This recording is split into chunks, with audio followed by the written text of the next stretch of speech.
श्री स्वामी समर्थ, जय जय स्वामी समर्थ। स्वामींचं नाव घेऊन मी या व्हिडिओला सुरुवात करते।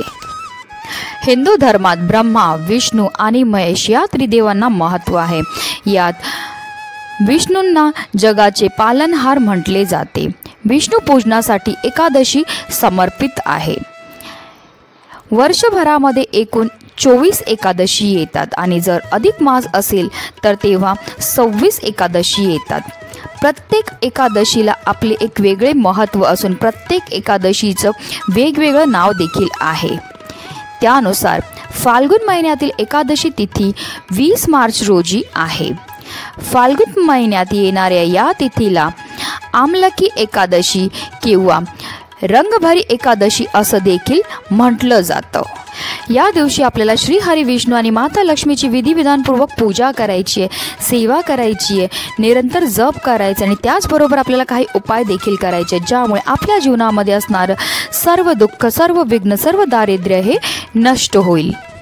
आणि म्हणूनच आपल्याला आज संध्याकाळी कापूरसोबत ही एक वस्तू जाळायची ज्यामुळे आपले 7 पिढ्यांचं दारिद्र्य तर नष्ट होणारच आहे, पण त्याचबरोबर आपल्या जीवनामध्ये असणारे सर्व दुःख, सर्व विघ्न, सर्व अडचणी, सर्व दोष हे नष्ट होऊन आपल्या घराची, आपल्या मुलांची, आपल्या पतीची भरभरून अशी प्रगती होणार आहे। आपल्या जीवनामध्ये सुख, समृद्धी, ऐश्वर हे कायम टिकून राहणारे अतिशय प्रभावी असा हा उपाय, ज्याबद्दल सविस्तर माहिती मी तुम्हाला या व्हिडिओमध्ये देणार आहे। तर व्हिडिओ पूर्ण पहा आणि जर तुम्ही माझ्या चॅनलवर नवीन असतील तर चॅनलला सबस्क्राईब करा आणि शेजारी बेल आयकॉनसुद्धा प्रेस करा, जेणेकरून तुम्हाला माझ्या नवनवीन व्हिडिओचं नोटिफिकेशन हे मिळत राहील।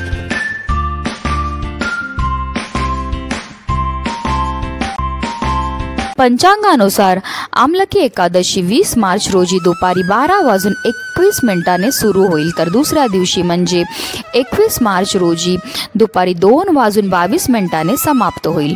व्रताचे पारण 21 मार्च रोजी दुपारी 1:07 पासून ते 3:32 पर्यंत करता येईल। फाल्गुन महिन्यातील शुक्ल पक्षातील एकादशीला आमलकी किंवा रंगभरी किंवा आवळा एकादशी म्हणून साजरी केली जाते। या दिवशी विष्णूसह आवळ्याच्या झाडाची पूजा केली जाते। ज्याप्रमाणे श्री हरी विष्णूंना तुळस अतिशय प्रिय आहे, त्याचप्रमाणे त्यांना आवळ्याचं झाड देखील अतिशय प्रिय आहे। आवळ्याच्या वृक्षामध्ये श्री हरी विष्णूंसोबत माता लक्ष्मी वास करतात, त्यामुळे आमलकी एकादशीच्या दिवशी भक्त आवळ्याच्या झाडाखाली बसून विष्णूंची पूजा करतात।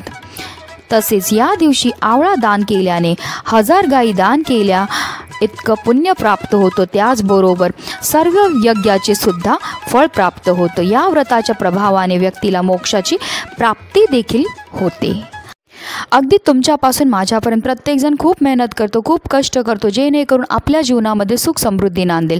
पण बऱ्याचदा काय होतं ना, आपल्या घरामध्ये काही दोष असतात किंवा आपल्यामध्ये काही दोष असतात, त्यामुळे सुद्धा आपल्याला कोणत्याही क्षेत्रामध्ये यश हे मिळत नाही।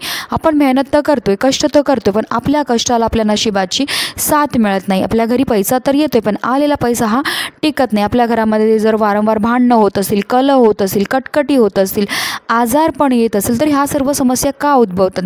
तर ह्या उद्भवतात आपल्या घरामध्ये असणाऱ्या दोषांमुळे। आपल्या घरामध्ये जर वास्तुदोष असेल, पितृदोष असेल, आपल्याला की आपल्या घराला नजर लागलेली असेल, तरीसुद्धा ह्या प्रकारच्या समस्या ज्या आहेत त्या आपल्या घरामध्ये उद्भवत असतात। आणि म्हणूनच अशा विशेष स्थितीला जर आपण असे काही विशेष उपाय केले तर ह्या सर्व समस्यांपासून आपल्याला मुक्तता मिळण्यामध्ये मदतही मिळत असते। तर हा जो उपाय तो आपल्याला संध्याकाळी करायचा आहे। माता लक्ष्मीची जी आगमनाची वेळ असते त्यावेळेस आपल्याला हा उपाय जो आहे तो करायचा आहे।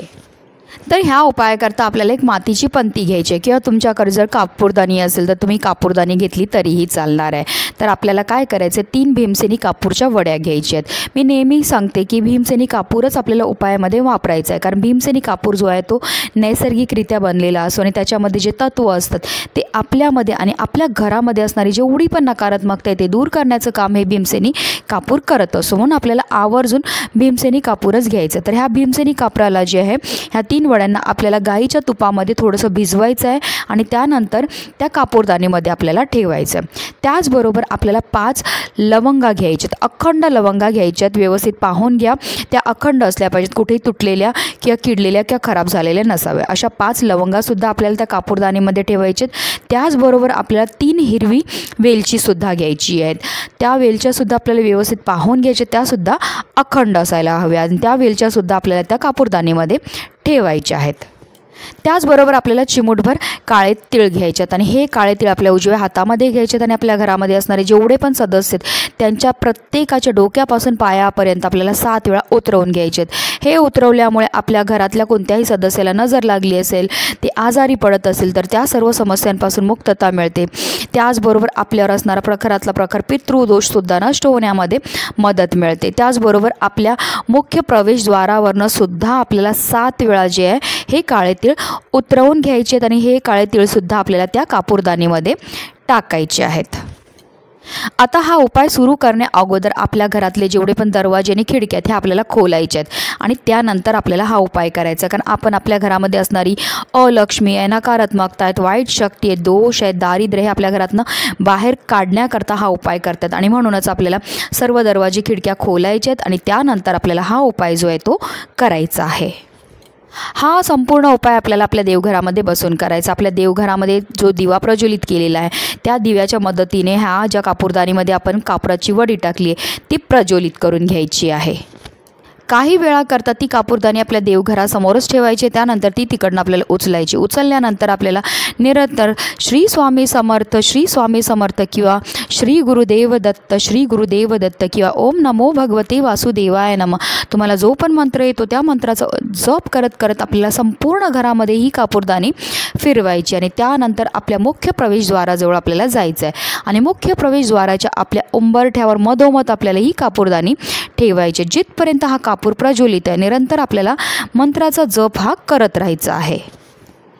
आणि जेव्हा कापूर जो आहे तो शांत झाल्यानंतर त्याच्यामध्ये काही वस्तू आहेत ज्या अर्ध्या जळालेल्या असतील, काही नाही जळालेल्या असतील, त्या आपल्याला आपल्या घरापासून थोड्या लांब नेऊन फेकून द्यायच्या। अशा रीतीने आपल्याला हा जो उपाय हा करायचा आहे। हा उपाय केल्यामुळे आपल्या घरामध्ये असणारी जी अलक्ष्मी आहे, नकारात्मकता आहे, दोष आहे ते निघून जाऊन आपल्या घरामध्ये माता लक्ष्मीचं अखंड आगमन हे होत असतं, कारण ज्या घरामध्ये कोणत्याही प्रकारची नकारात्मकता नसते, दोष नसतात, त्याच घरामध्ये माता लक्ष्मीची आगमन हे होत असतं आणि म्हणूनच आपल्याला हा उपाय जो आहे तो संध्याकाळी करायचा। अतिशय प्रभावी असा हा उपाय, नक्की करा। हा उपाय केल्यामुळे तुमच्या 7 पिढ्यांचं दारिद्र्य नष्ट होऊन तुमची, तुमच्या घराची, तुमच्या मुलांची, तुमच्या पतीची भरभरून अशी प्रगती होणार आहे आणि म्हणूनच व्हिडिओ जास्तीत जास्त लोकांपर्यंत शेअर करा, जेणेकरून प्रत्येकाच्या आयुष्याचं कल्याण हो।